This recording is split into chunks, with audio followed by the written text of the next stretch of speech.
उत्तरकाशी के खीरगाड़ क्षेत्र के धराली गांव में बादल फटने से गांव देखते ही देखते पानी में डूब गया। पानी का स्तर इतना कि वहां बने सभी घर पानी में डूबे दिखाई दिए।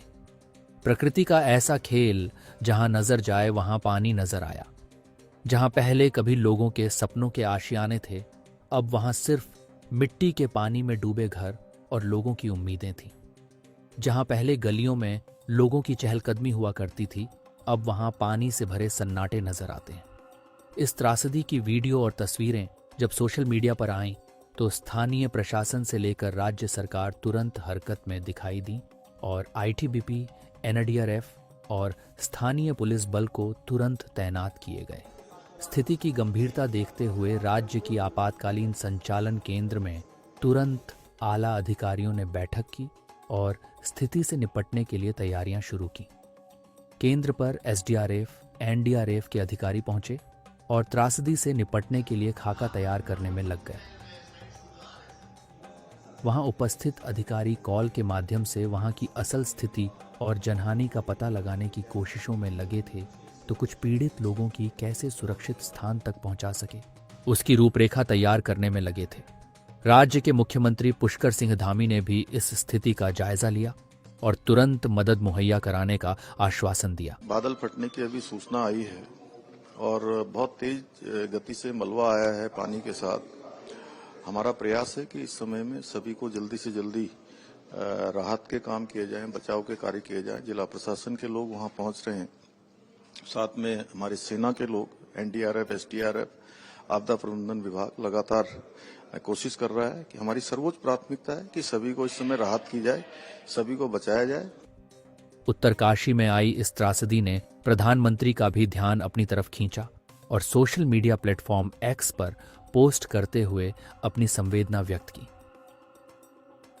उत्तरकाशी के धराली में हुई इस त्रासदी से प्रभावित लोगों के प्रति मैं अपनी संवेदना व्यक्त करता हूं। इसके साथ ही सभी पीड़ितों की कुशलता की कामना करता हूं। मुख्यमंत्री पुष्कर धामी जी से बात कर मैंने हालात की जानकारी ली है। राज्य सरकार की निगरानी में राहत और बचाव की टीमें हर संभव प्रयास में जुटी हैं। लोगों तक मदद पहुंचाने में कोई कोर कसर नहीं छोड़ी जा रही है। इस त्रासदी पर सिर्फ पीएम मोदी ही नहीं, बल्कि कांग्रेस सांसद और संसद में नेता प्रतिपक्ष राहुल गांधी और केंद्रीय गृह मंत्री अमित शाह ने भी अपनी चिंता और संवेदना व्यक्त की। उन्होंने सोशल मीडिया प्लेटफॉर्म पर पोस्ट करते हुए लिखा, उत्तराखंड के धराली में बादल फटने से आई भारी तबाही के कारण कई लोगों की मौत और कई अन्य के लापता होने की खबर बेहद दुखद और चिंताजनक है। मैं प्रभावित परिवारों के प्रति गहरी संवेदनाएं व्यक्त करता हूं और लापता लोगों के जल्द से जल्द मिलने की आशा करता हूं। प्रशासन से अपील है कि राहत और बचाव कार्यों में तेजी लाएं।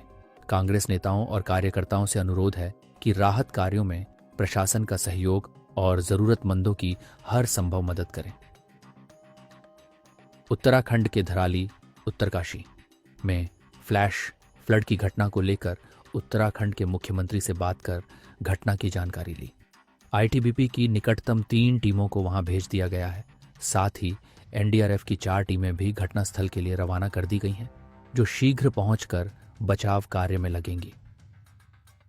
वहीं राज्य में आई इस त्रासदी पर भी स्थानीय और केंद्रीय बल भी हरकत में आए हैं और पीड़ित लोगों को सुरक्षित स्थान पर ले जाने की हर संभव कोशिश कर रहे हैं।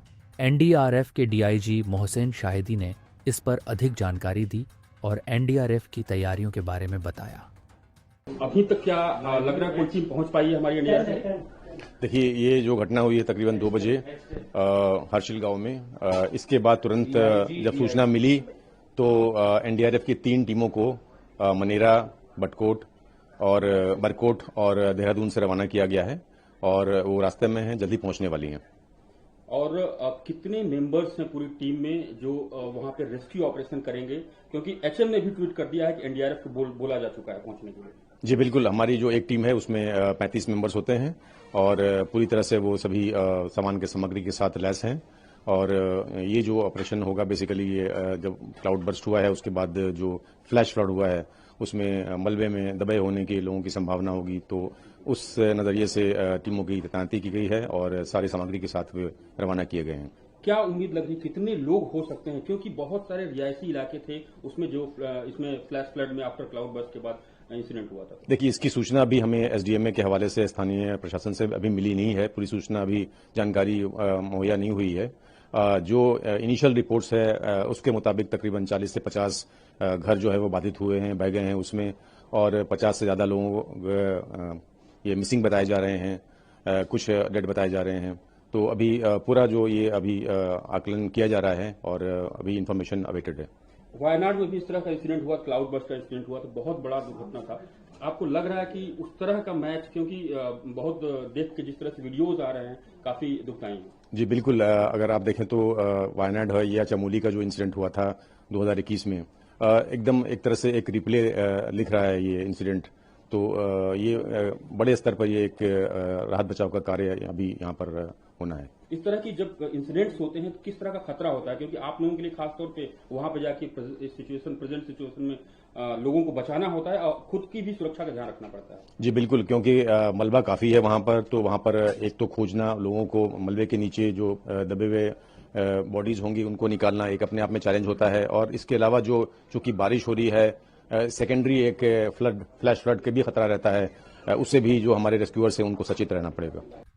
केंद्रीय गृह मंत्री अमित शाह भी इस मामले में अनिल बलूनी, त्रिवेंद्र सिंह रावत और उत्तराखंड के अन्य सांसदों के साथ संसद के मकर द्वार पर इस मामले में मुलाकात की और उनसे भी इस स्थिति के बारे में जानकारी और सुझाव लेते हुए कैमरे में कैद हुए।